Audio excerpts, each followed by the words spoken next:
My first love was really Filipino cuisine. I learned at an early age how to cook Filipino dishes. It kind of stuck with me up to now. I think I had an innate love for food. I had always been adventurous and very curious about it. I would eat almost everything and anything up until now. We met in college. It was, I think, by fate that we got together because we were blockmates in freshmen, and I had no idea that she loved baking and doing desserts, and she didn't know that I actually cooked as well. So we became really good friends, and then I kind of wanted just more than just friends. We became closer and closer until we became girlfriend and boyfriend. But that's when I realized that, wow, you actually bake. I went to the US to go to culinary school because at that time, during the 90s, there weren't so much culinary schools here. I worked in New York, I worked in France, and I also worked in Australia. So I went around. Eventually, I decided to go back here, and we decided to put up our own catering business. That's how we started. We would cook for small private parties, and we even went to the point that we entertained guests where we stayed in our own home. It was quite a novel idea that you would eat in the chef's house, which became really popular. Eventually, we put up our own restaurant. The first restaurant we did was a fine dining Filipino restaurant. It was called Chef Laudicos Bistro Filipino.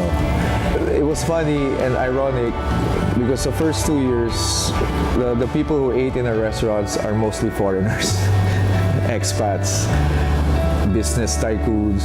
They couldn't believe that the Filipino food that we were doing very accessible to them, because they say if they eat somewhere else, they didn't like it because it was too sweet, it was too oily, it was really not appetizing.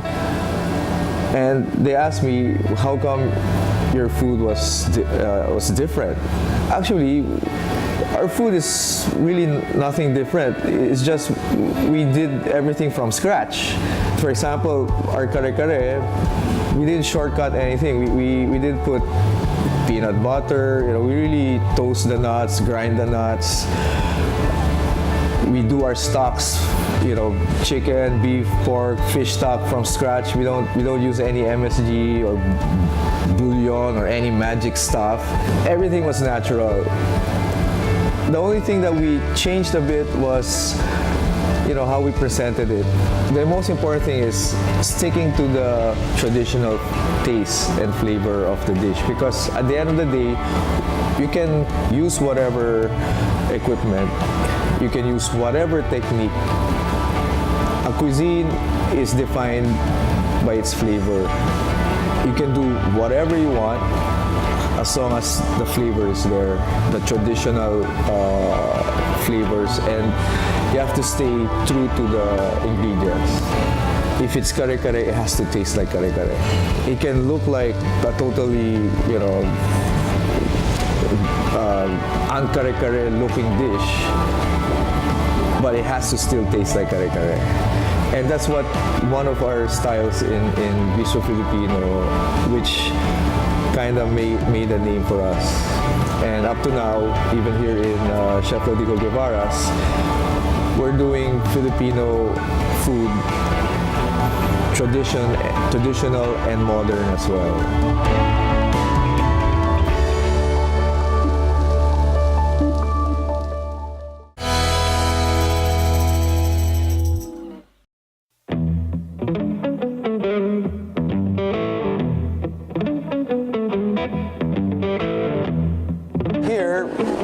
We have all the main course dishes. Our signature dishes here is of course the kare-kare. And then since it's Sinulog festival time, we also have dishes that's from Cebu. Like we have the pork humba, we have the balbacoa, and we have like the adobo, Cebu style adobo. This is my favorite, the balbacoa. It's very rich. It's similar to the kare-kare, but it's spicy. It's spicier and has a lot of ginger flavor. And then over here, we have all the hot and cold appetizers. And of course, as you see here, this is all Chef Jackie's desserts. There's kakanins. This is one of her signature dessert, which is the suman cake, because it's suman or bicho that's layered with coconut panna cotta. Yeah.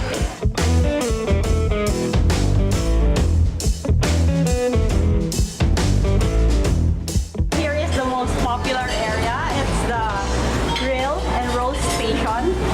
Here we have our signature Angus tapa. Yes, which is grilled. We grill it. Smoky Angus tapa. It's really a different kind of tapa, but people really go crazy about our tapa. And of course, we have the roast beef. We have the spicy bellichon. We also have lechon as well. We do our lechon in-house. So as you can see, it's really quite busy here. We have beverages and of course our Halo Halo station. This whole buffet is jam-packed with a lot of your favorite stuff, and every time we put new dishes as well, so you won't get tired of eating here in Chef Laudicos Guevara's.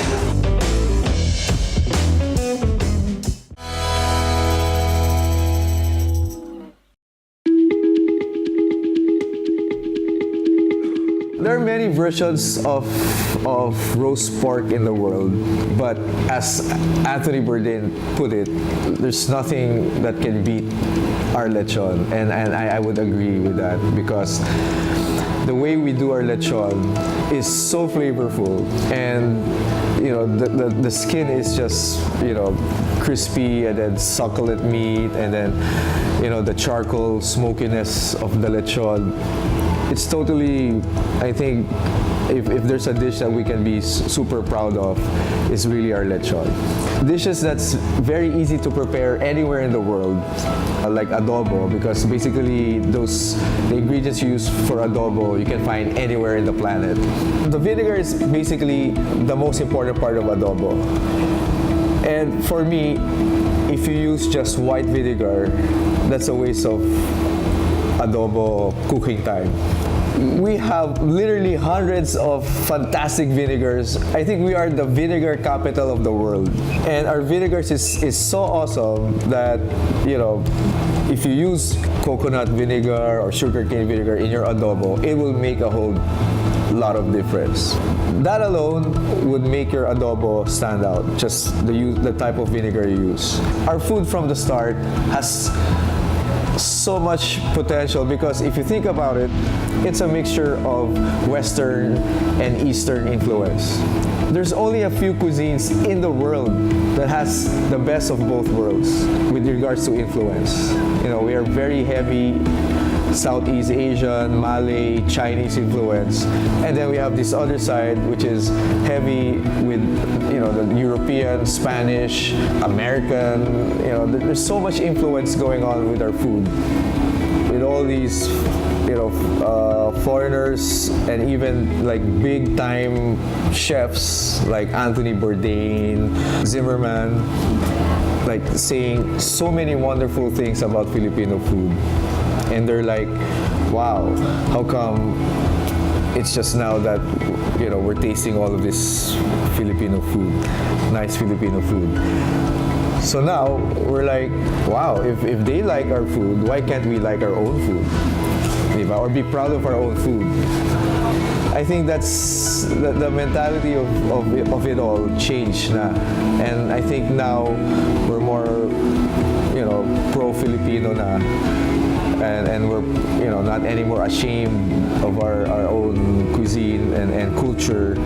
I think that's the reason why a lot of chefs are investing their time developing Filipino cuisine. It's about time. That's our reaction. It's about time. We've loved this cuisine ever since we've put our money where our heart and our mouth is. That's the most important thing. You can't just declare and do it sometimes. You need to dive into it. You need to wholeheartedly, lifetime dive into it. If you want an advocacy, if you are really passionate about it, then do it as a business. Risk yourself. We've put our names in spite of his international training, my international training background. We chose to do Filipino food as our first restaurant. Our cuisine has a lot of potential. We have very simply cooked meals like the inasals, the grills, with just the very light salsas, our own version, and some dips and salads made from seaweed. And we also have the complicated things that takes hours to make, like the European stuff, like the kare-kare, the calderetas. Yeah. So those things, I think the whole world will be very happy to experience our food, especially that Filipinos are one of the most hospitable people in the world, and food is really very important with us. And how we traveled and lived and adapted ourselves in different countries, but still retained our own culture when it comes to food and family and celebrations. We are very good ambassadors. Each and every person living abroad is an ambassador. And now that we are, the pride of being a Filipino is heightened because it's more out in the media, I think that is all very good for Filipino cuisine.